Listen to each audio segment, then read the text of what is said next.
do nosso propósito de leitura da Bíblia em um ano, e hoje nós vamos estudar os capítulos 40 a 42 de Gênesis.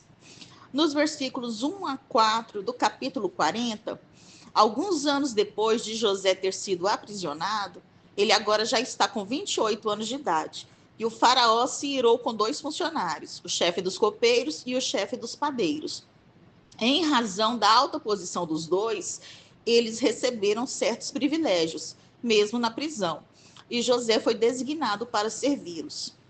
Dos versículos 5 a 8 do capítulo 40, o chefe dos copeiros e o chefe dos padeiros tiveram um sonho significativo na mesma noite, sendo eles a terceira e quarta pessoa não israelita registrada na Bíblia a ter sonhos inspirados por Deus.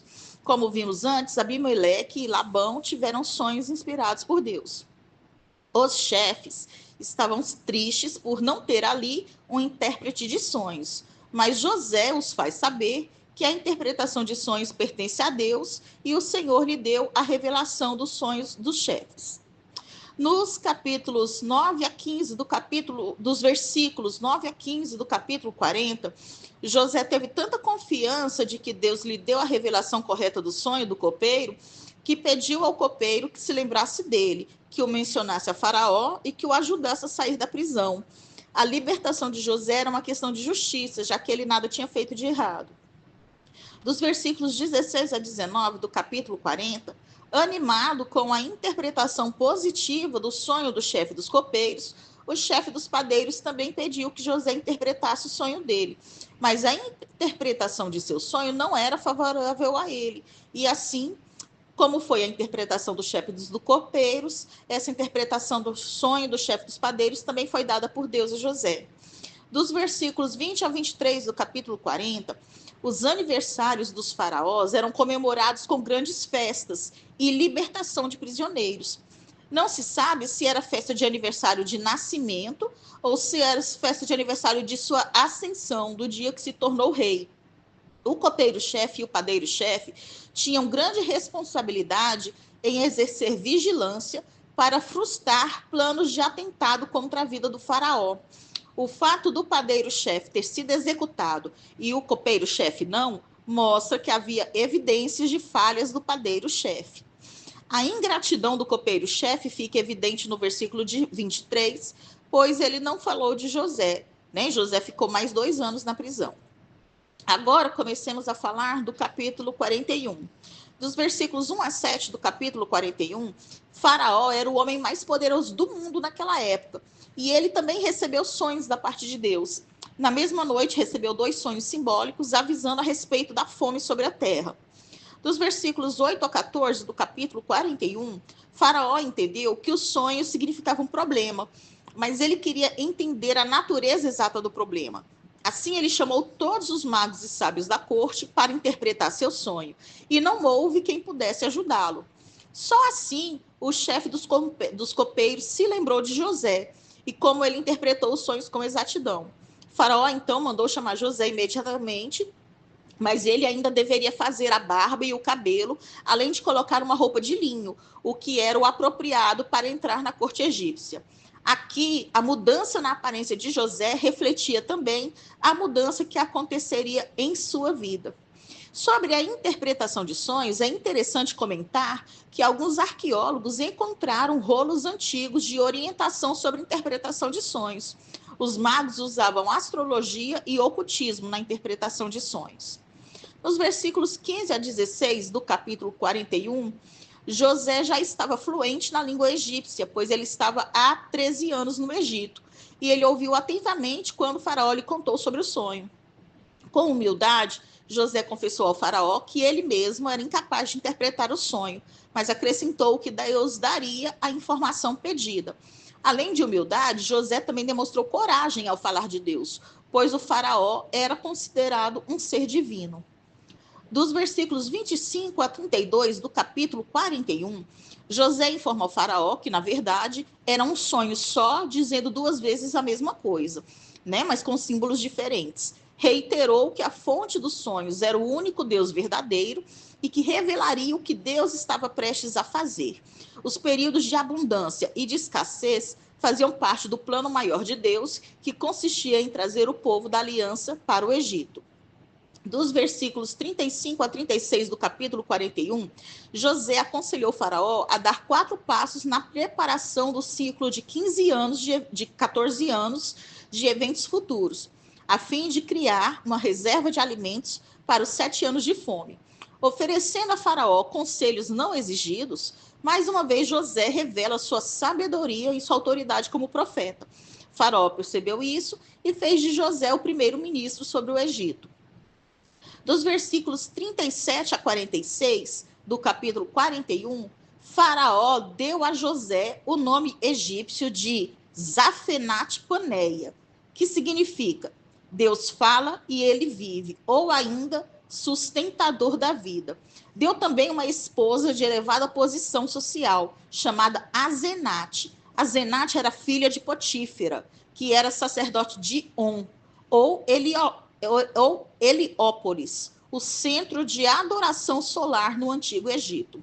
Aqui José tinha 30 anos, quando isso ocorreu, tendo sido transformado por Deus em um período de 13 anos de escravo a segundo homem mais poderoso do mundo. Ele agora percorria livre todo o Egito, inspecionando um projeto que salvaria a vida de milhares de pessoas, inclusive sua família. O anel de sinete que Faraó deu a José, no versículo 42, equivalia à assinatura de Faraó, e isto conferia a José o direito de promulgar leis em nome do Faraó.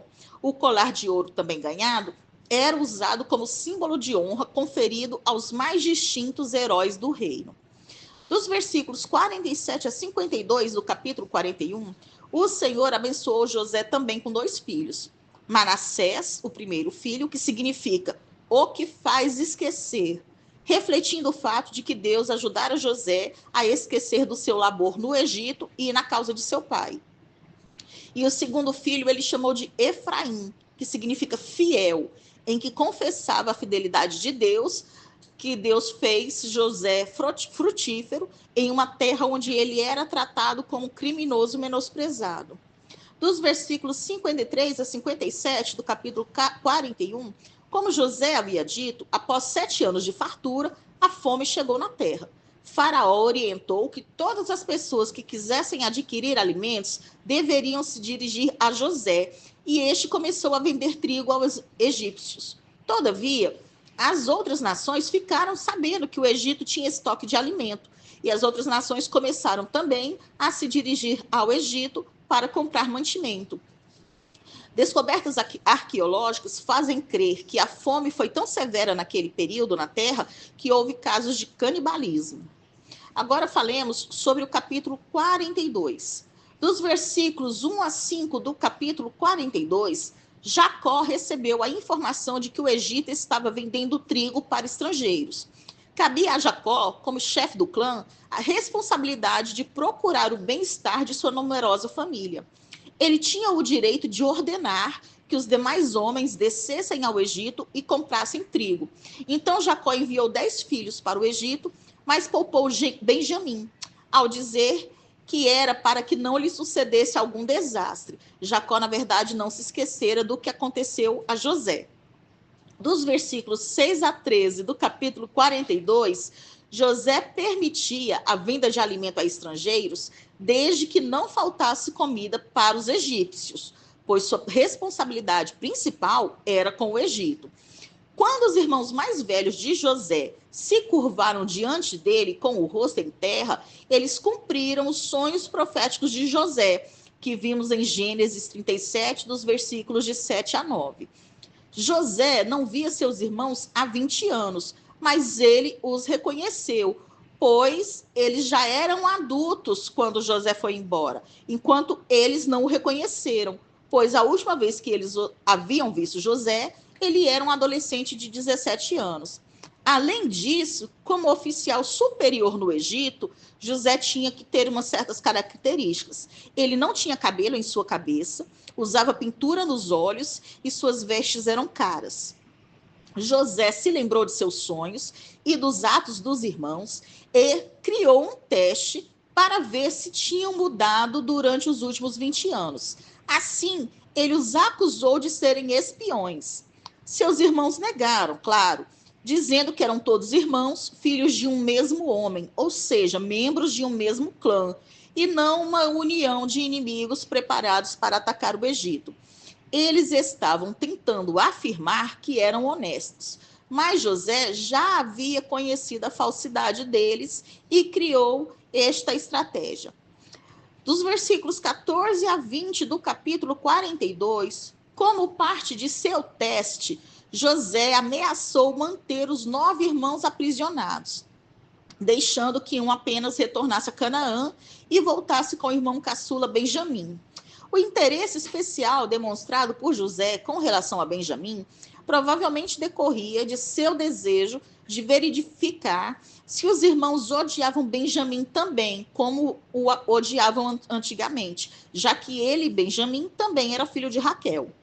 José prendeu os irmãos por 3 dias e, depois de sua provação de choque, exigiu que apenas um ficasse, enquanto os demais poderiam voltar a Jacó.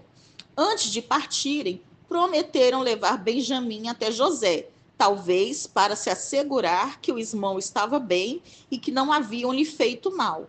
Então, esse era o intento de José quando pediu para ver Benjamim, se assegurar que o irmão estava bem e que os outros irmãos não haviam feito mal a ele. Dos versículos 21 a 26 do capítulo 42, o tratamento duro que os filhos de Jacó estavam tendo no Egito deixou claro para eles que eles estavam sendo punidos pelo que fizeram a José 20 anos antes.